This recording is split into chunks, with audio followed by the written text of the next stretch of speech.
उहे जेके मौलाना अब्दुल हई साहब रहमतुल्लाह अलैह बंद बुधाया उन्हनि मुंहिंजो अंदर छिनी छॾियो। मेरे सारी गुज़ारी मूं जॾहिं तारीफ़ अहमद में कॾहिं दोज़ख जो कम कहिड़ो पुराई मूं पुराड़े में। जॾहिं सॼी ज़िंदगी मां महबूबन करीमन जी ॻाल्हि कई तम थाणे हिन अछे ॾाड़ीअ में मूंखे दोज़ख ई रही शिकिला। वो इमामुल अंबिया साईं जन जे तारीफ़ में लफ़्ज़ चाई छा चोई चे मरहबा फैज़ खुदाई जे वेराइण वारा। कुछ वक्त अग में मुखे मुझो घोटकी वजन थियो। घोटके में हजरत मौलाना अब्दुल हई शेखुल हदीस मौलाना अब्दुल हई चन्नू अल्लाह ताला उन जे कब्र जे मथा किरोड़ा रम जा मींह नाज़िल फरमाए। पोड़ो आलिम हो ऐं आखिरी दफ़ मां समझां तो त लोढ़े वारे मदरसे जा शेखुल हदीस हुया हजरत साईं अब्दुल हई साहब चन्ना। उन्हनि सां मुंहिंजी मुलाक़ात थी कचहरी थी। असल वॾो मसइलो इहो आहे त मुंहिंजी उमिरि बि हाणे कुराड़नि में शामिल आहे तंहिंजे करे इन्हनि जूं महफ़िलूं बि अजीब हूंदियूं आहिनि। मां कोशिशि कंदो आहियां त जाते को कुराड़ो को हुजे दीनदार त मां उन सां वेही करे उन खां कुझु पाण खां अॻे वारियूं ॿियूं ॻाल्हियूं ॿुधां। पोइ मौलाना सां इहो मुंहिंजो गुफ़्तगू थियो थोरो तवजो कजो। हाय हाय पोइ मां मौलाना अॻे मां ॻाल्हि कई थमी आहे। मां मौलाना खे ॿुधायुमि मौलाना अब्दुल करीम कुहाड़ो हज़रत अमरोटी साहब रहमतुल्लाह अलैह जन जो को लक़ब उन्हनि खे मिलियल हो कुहाड़ो मौलाना अब्दुल करीम या कोराई कुहाड़ो। उन्हनि जो शेर हुयो नबी करीम सल्लल्लाहु अलैहि वसल्लम जे तारीफ़ में उन जा ॿोल हुया और मूंखे बि छोकिरो चए कुझु सुर सां ॿुधायो उहे लफ़्ज़ सुर सां हाणे पर पोइ बि छा हुयो इमामुल अंबिया साईं जन जे तारीफ़ में लफ़्ज़ चाई छा चोई चे मरहबा फैज़ खुदाई जे वेराइण वारा।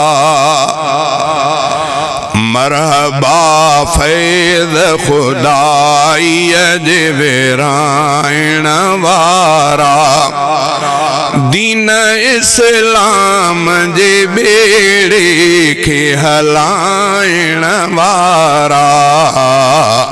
मरहबा फैज़ खुदाई जे वेराइण वारा। तो न तलब्यो हो सुलैमानी तख्त नगीन। महबूब जे तू चए अल्लाह से रब से मुखे जबल उहद सोनो करे दे तो तोखे तलाक करे दे पर तो एड़ी तलब न कई। हजरत सुलेमान अलैहिस्सलाम वारे तख्त जी भी तलब न कई। तो न तलब्यो हो सुलैमानी तख्त नगी। मरहबा फाके फकर मंज गुजारण वारा। टे ॾींहं पेट ते बुख जे करे पत्थर बधण। तो न तलब्यो हो सुलैमानी तख्त नगी। मरहबा फाके फकर मंज गुजारण वारा। मरहबा फैज़ खुदाई जे वेराइण वारा। मां मौलाना अब्दुल हई शेखुल हदीस रहमतुल्लाह अलैह के ये बोल बुधाया तो मुखे फरमायो तो उन्हें मौलाना जा बटरे बंद मुखे भी याद जो मुखे भी याद मौलाना साहब फरमायो मैं केड़ा उहे जेके मौलाना अब्दुल हई साहब रहमतुल्लाह अलैह बंद बुधाया उन्हनि मुंहिंजो अंदर छिनी छॾियो। मुंहिंजो ॼणो त ॻाल्हि मुआरी थी पई। उन्हनि फरमायो त मुखे याद आ त मौलाना जो हिकिड़े बोल आहिनि शेर में उहे कहिड़ा बोल आहिनि उम्र सारी गुजारी मूं जॾहिं तारीफ़ अहमद में। उम्र सारी गुजारी मूं जॾहिं तारीफ़ अहमद में।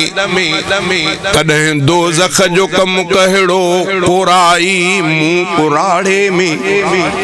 जॾहिं सॼी ज़िंदगी मां महबूबन करीमन जी ॻाल्हि कई तम थाणे हिन अछे ॾाड़ीअ में मूंखे दोज़ख ई रही शिकिला। ओ मेरे सारी गुजारी मुँह जॾहिं तारीफ़ अहमद में तॾहिं दोज़ख जो कम कहिड़ो कुराई मुँह कुराड़े में।